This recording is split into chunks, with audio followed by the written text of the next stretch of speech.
going to look at today is fennel. Remember I planted fennel a long time ago and then I potted it up. Well, now it's big enough. I'm so proud. And it's all ready to go in the ground.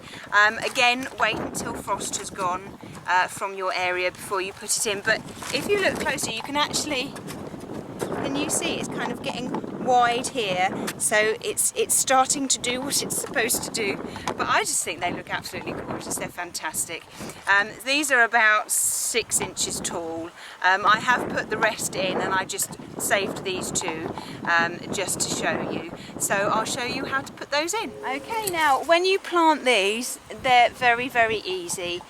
Just plant them about 6 inches apart, because they don't come particularly wide. They'll go to about that wide, so they do need a bit of room to breathe. They'll go about sort of 4 inches wide, so hopefully, fingers crossed. So give them about 6 inches. Now I haven't actually left space for the two that I was going to put in because I got carried away, so I'm going to have to fit them in between, but there's a nice big space here, so I'll just put one in the middle here, and then there's a big space up there, so I'll stick one in there, but ideally grow them in rows because it's much easier to weed. Okay, so a nice hole. Okay, and then we'll take one of these. Look, just look at the roots. Look at these. They're desperate to go in the ground. And now all frost has gone. Then that's great. So there we are. They'll enjoy it in here. So I'm going to put them in so that the soil comes just above the compost here, because it is quite windy down here, very open, and I don't want them breaking off. So I think that hole's too big actually.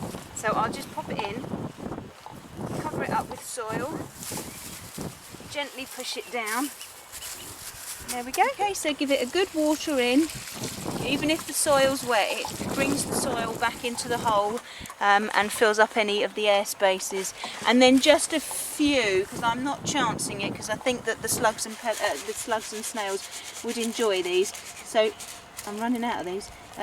So just put a few slug pellets around there, and I'll just get on with the other one.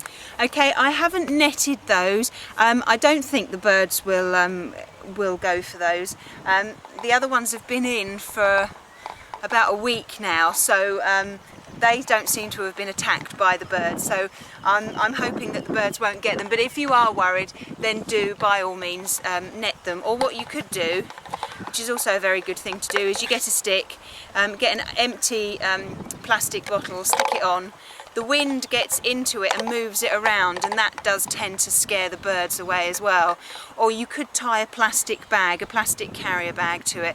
The only problem with the plastic carrier bag is it does actually fill up with water, and then if there's too much water in there, then it won't swish round and it kind of defeats the whole object. But bottles are good. You always tend to have those lying around, from fizzy drinks to oil and goodness knows what else. Ask your neighbours if they can collect some for you, and I'm sure they won't mind, but obviously explain why. Okay, let's put that back in. Well, I hope you found that useful, and I'm really looking forward to my fennel coming up and trying it and roasting it, and it's just really exciting. Everything's in, actually no, there's one thing that's not in, and that's my French beans, because the first lot didn't shoot, so I had to plant another lot, so I'm just waiting for them to grow nicely. Several are poking their heads through, so hopefully next week then I'll be putting those in, but I've shown you those before, so it doesn't really matter. But all the beds are filling up. There's just that tiny little space left for the beans to go in, and it's all in and it's all got to grow. So I look forward to seeing you soon.